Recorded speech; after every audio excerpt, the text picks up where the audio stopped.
একদিন আল্লাহর এক অলি একটি কবরস্থানের পাশ দিয়ে হেঁটে যাচ্ছিলেন। তখন তিনি দেখতে পেলেন কবরের ভেতর থেকে ধোঁয়া বের হচ্ছে এবং কবর থেকে কান্নার শব্দ ভেসে আসছে।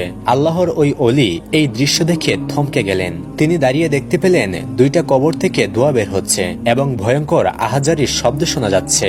এরপর আল্লাহর ওই অলি ওই কবরস্থানের পাশের একটি গ্রামে গিয়ে উঠলেন এবং গ্রামের কিছু লোককে ডেকে বললেন, আপনারা কি বলতে পারেন ওই কবরস্থানে দুইটি নতুন কবর পাশাপাশি দেখা যাচ্ছে, সেই কবরগুলো কাদের? গ্রামের কয়েকজন লোক বলল, কিছুদিন পূর্বে ওই পাশের গ্রামের একটি মেয়ের বাবা মা দুইজনই ইন্তেকাল করেছেন। বাবা চলে যাওয়ার 3 দিন পর মেয়েটির মাও চলে যান, এগুলোই তাদের কবর। বুজুর্গ লোকটি তখন বলল, আপনারা আমাকে ওই মেয়েটার নাম ও বাড়ির ঠিকানা দিন, আমি মেয়েটার সাথে দেখা করতে চাই। লোকেরা তখন বলল, হুজুর আপনি কি বলছেন?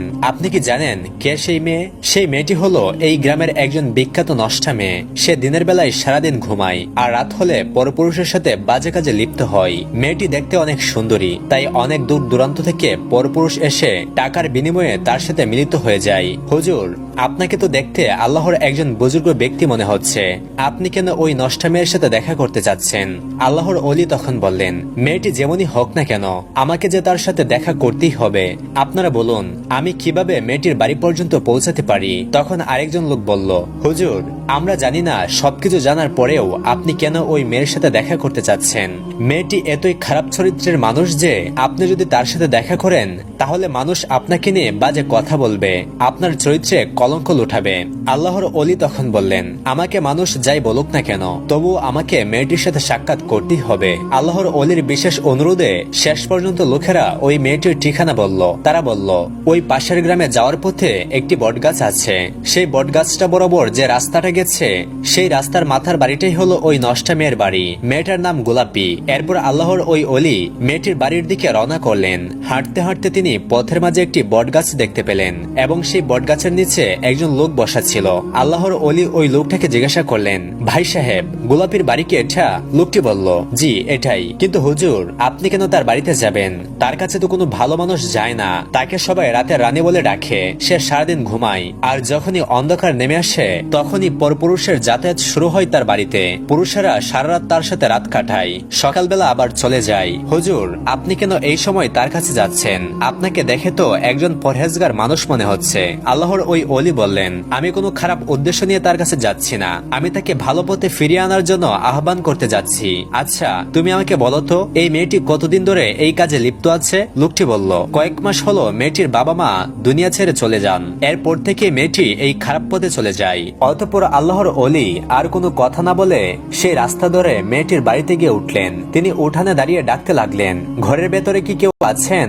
একটু বের হন, আপনার সাথে আমার জরুরি কথা আছে। কিন্তু ঘরের ভেতর থেকে কোনো সারা শব্দ আসছে না। হুজুর বারবার ডেকে বললেন, ভিতরে যদি কেউ থেকে থাকেন তাহলে একটু বের হয়ে আসেন।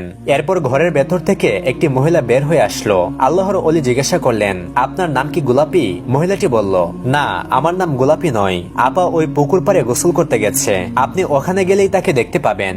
এরপর আল্লাহর অলি পুকুর পাড়ে গিয়ে দেখতে পেলেন মেয়েটি পুকুর পাড়ে বসে গোসল করার প্রস্তুতি নিচ্ছে।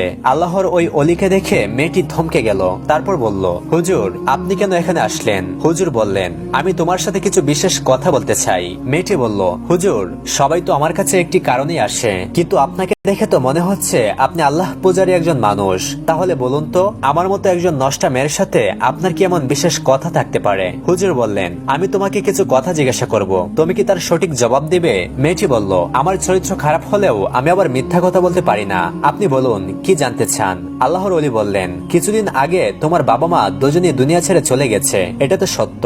মেয়েটি হেসে উঠে বলল, আমার মা বাবাকে অনেক ভালোবাসতো, তাই বাবা চলে যাওয়ার 3 দিন পর মাও চলে যায়। আল্লাহর ওলি বললেন, তুমি কি জানো তোমার এই পাপের জন্য তোমার মা বাবার কবরে যে আযাব হচ্ছে? মেয়েটি বলল, আমার কারণে যদি তাদের কবরে আযাব হয় তাহলে এটাই তাদের প্রাপ্য ছিল, কেননা তারাই তো আমাকে খারাপ বানিয়েছে। তারা যদি আমাকে ভালো মানুষের মতো মানুষ করত তাহলে আমি আজকে এই পথ বেছে নিতাম না। তারা চলে যাওয়ার পর কেউ আমাকে আমাকে দুমুঠো ভাত দিয়ে যায়নি, কেউ আমার কোনো খোঁজ খবর রাখেনি, আমি কি খাচ্ছি কি পড়ছি এ নিয়ে সমাজের কারো কোনো মাথা ব্যথা নেই। উপায় না দেখে আমি বাধ্য হয়ে এই পথ বেছে নিয়েছি।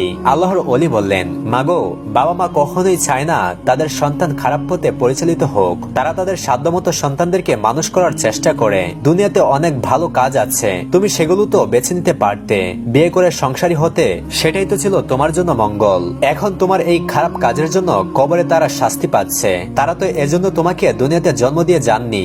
যখন তুমি দুনিয়া থেকে বিদায় হয়ে যাবে তখন তোমার কবরেও একই আযাব হবে। মাগো, এখনো সময় আছে, তুমি ভালোর পথে ফিরে আসো। এতে করে আল্লাহ রাব্বুল আলামিন তোমার বাবা মার কবরের আযাব মাফ করে দিতে পারেন।